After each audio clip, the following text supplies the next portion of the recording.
In this week's episode of Working with Todoist, I'm going to show you how I use Todoist and my calendar together.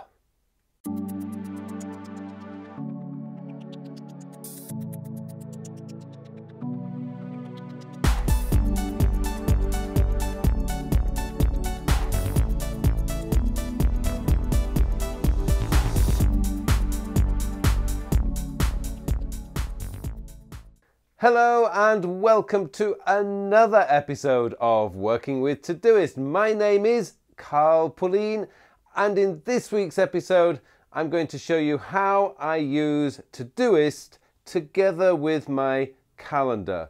Now the reason I'm doing this is because I actually use my Todoist and calendar for two very specific things.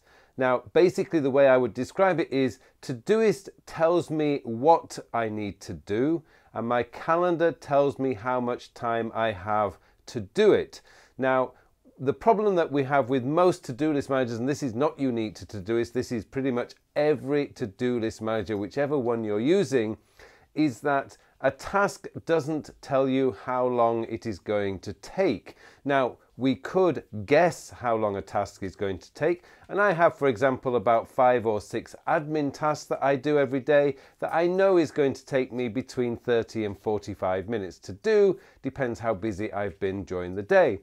But my calendar is there to tell me how much time I have to do the tasks. But they do share some commonalities, which is what I'm going to show you in this week's episode. Now, before I go any further though, I would just like to say, if you like this episode, please click on the like button below, and if you haven't subscribed to my channel yet, please subscribe. Okay, let's go into Todoist and my calendar, and I'll show you what I mean. Right, so here we are inside my today's focused view, and today is Friday the 1st of February that I'm recording this, and I have 3 tasks remaining. Now it is Friday afternoon here, so I just have the 3 tasks. Once I finish recording these videos, I will double check the newsletter and I will be scheduling it to go out later today. Invoices are going to take me about 30 minutes, and looking into an issue of my older goal planning course, that is probably going to take about 10-15 minutes. If I go into my today view, this is where my routines will now come into this. So I've got reply to all the comments, and this is all part of my daily admin time, which I schedule each day.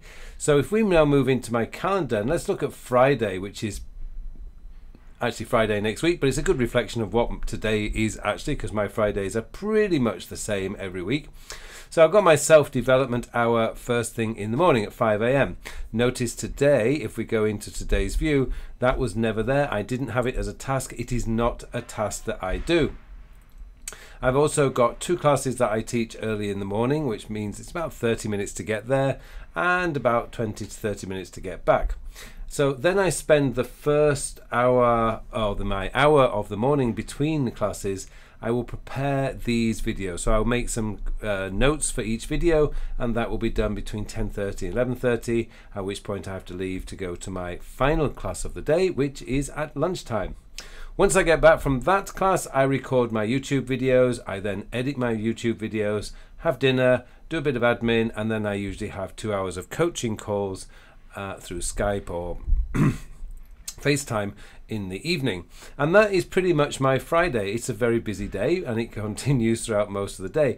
But what you'll notice is that this particular task here, like edit YouTube videos, which obviously I'm recording right now, that's not on my to-do list, because I schedule the time for it, and I don't want to duplicate anything between my calendar and my to-do list manager. Essentially, my to-do list manager is giving me the information about what needs doing. So if we go back over here, I have my admin time between 8 and 8:50 p.m. That's when I will go into this section here. I will start checking off these tasks. Now this changes every day. It's not always the same, although some of these things are the same, like reply to all comments. That's repeated every single day. But I want that freedom to decide what to do in that admin hour. Last night, for example, I did a few other things that were not necessarily on my list. I had plenty of time last night to do the admin because I started a little bit early. And the same with, if I go into my 7-day view, you'll notice that on my 7-day views, go down to Monday. So I've got blogged the podcast, but my podcast goes out on Monday morning Korean time, but Sunday night your time, I guess. I got confirmed the afternoon classes, but what you'll notice is none of that is on my calendar. Like, I write this week's blog post between 9 and 11 a.m. That is not on my to-do list manager for Monday because it's already on my calendar, so I don't need to duplicate it. I exercise every single day and I never have that in Todoist either because it's already on my calendar, so I don't actually need to have a duplicate task in Todoist. And what I see a lot of people doing is duplicating their tasks. They have tasks on their calendar, but the same task is also in Todoist, and to me that's just, obviously it's wasting time because you have to write it out twice, and B, why do you need to look at it twice? So the way my system generally basically works is what goes on my calendar gets done. These are the absolute things that need to get done, and because the calendar is focused on the time, i.e. how much time I have available, then this is where I can see the big picture of what needs to get done that day. It also means that when I'm doing my daily review, I can see how much time I have available. Now, when you look at these classes, this is all classes before cancellations. Now, normally throughout the week, I'm going to get cancellations. So, for example, this week, these 2 classes on Tuesday cancelled on me. It's the same company, they had an event, and that gave me from essentially 3 p.m. right through to 8 p.m. of is time to work on something like developing a course or coming up with new ideas, or it could just give me some free time and I can just take some time off. Whatever, I get to choose what happens. So although this calendar looks like, well, where do you get time to do all your other stuff? I do generally get that time simply because some of these classes will cancel throughout the week. Again, on Wednesday morning, for example, this class this week didn't happen either, so it did free up Wednesday morning for me to get on with some other work. So that's essentially how your system should be working. Your to-do list manager is giving you the tasks that need to get completed that day, but it wouldn't be the end of the day if you didn't get it done. It wouldn't be the end of the world if you didn't get it done. But what goes on your calendar gets done. So this is the structure of your day. This is where your work is going to happen. So when you're reviewing your day and when you're doing your golden 10 the night before, you can look at your calendar and you can see from your calendar how much time you have each day to do any additional work. So as I say, what actually happened this week was these 2 classes cancelled. So let's just delete that one. And I can delete that one. So when I saw that on my calendar, these 2 are deleted, well, suddenly I've got a huge block of time to get on with something else. Now, I knew that on Monday, so I can plan ahead and I can add in more tasks if I want to get done.